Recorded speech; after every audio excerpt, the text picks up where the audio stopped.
Morning all the student of class 12।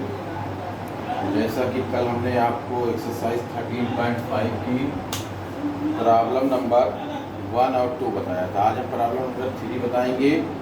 There are 5% defective item in a large block of items. What is the probability that a sample of 10 items will include not more than 1 defective item. कहता कि 5% defective items bulk रखे हुए हैं, जिन उसमें से 10 item में defective item की probabilities निकालनी। तो यहाँ पे आप देखेंगे कि probability of getting 1 defective item is equal to 5%। एक के डिफेक्टिव होने की प्रायिकता जो है वो 5%, यानी 5/100 यानी 1/20। Probability of getting good bulb, अच्छे बल्ब की प्रायिकता 1 - 1/20 यानी 19/20।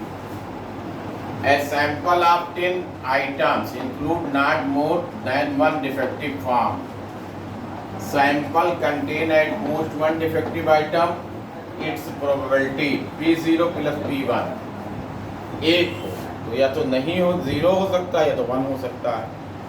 P0 आपको कितना होगा 19/20 पे पावर 10 प्लस 19 C1 19/20 पे 9 इंटू 1/20। 19/20 पे 9 हम कॉमन ले लेंगे तो 19/20 प्लस 10 इंटू 1/20। 10 1 ज़ा 10 2 ज़ा 19/20 पे power 9 into 19/20 plus 1/20।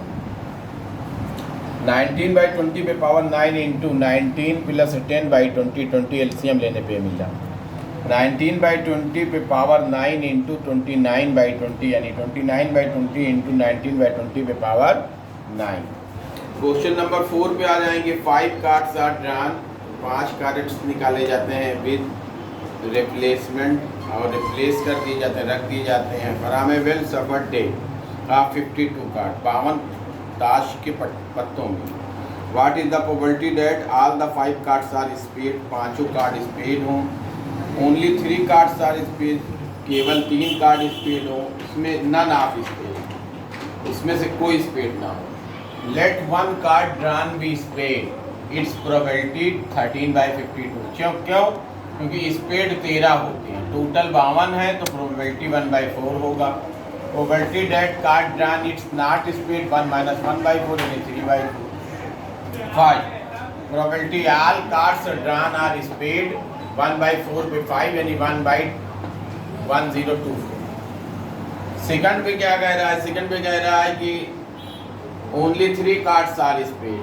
Probability 3 cards are spade 5C3 3/4 का होल स्क्वायर इंटू 1/4 पे power 3। 5C3 into 9/16 into 1/64। 5C3 को 5 into 4 into 3 1 into 2 into 3 into 9/16 into 1/64। 2 1 ज़ा 2 2 ज़ा 3 से 3 10 इंटू 9/16 इंटू 64। 2 5 ज़ा 2 8 ज़ा यानी 45/5 12।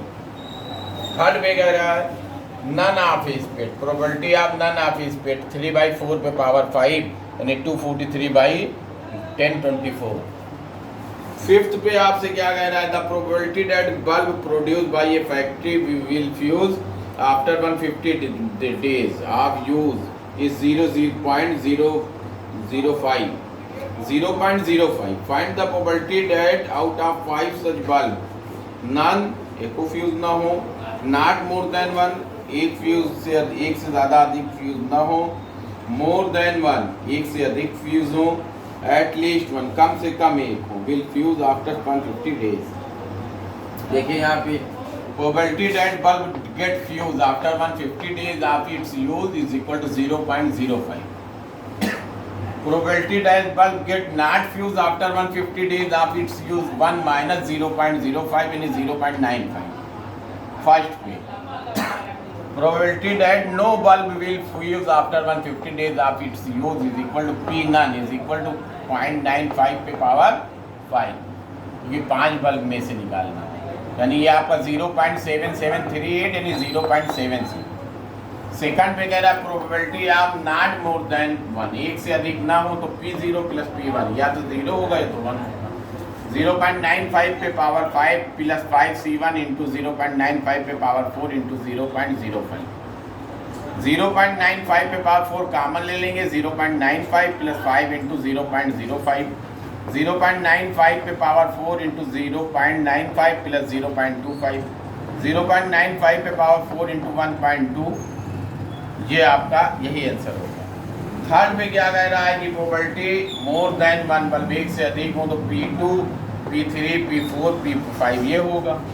इसे हम लिख सकते हैं P0 plus P1 plus P2 plus P3 plus P4 plus P5 minus, चूँकि 2 से स्टार्ट हुआ है तो 0 1 सब्ट्रैक्ट P0 प्लस P1, यानी P0 की और P1 की प्रोबेबिलिटी को हम सब में सब्ट्रैक्ट कर देंगे तो ऊपर वाला हमें मिल जाएगा। सो लिखने से फ़ायदा क्या है, इन पूरे की प्रोबेबिलिटी 1 है, minus P0 plus P1, 1 minus 0.95 पे पावर 4 इंटू 1.2 फॉरम सेकेंड, ये आपकी प्रोबेबिलिटी हो। अच्छा फोर्थ पे आपसे क्या कह रहा है कि प्रोबेबिलिटी एट लीस्ट 1, यानी कम से कम जो है वो एक बल्ब उसमें फ्यूज में, तो P1 plus P2 P3 P4 P5, यानी 1 माइनस P0, यानी 1 माइनस 0.95 पे पावर 5 फॉरम फर्स्ट।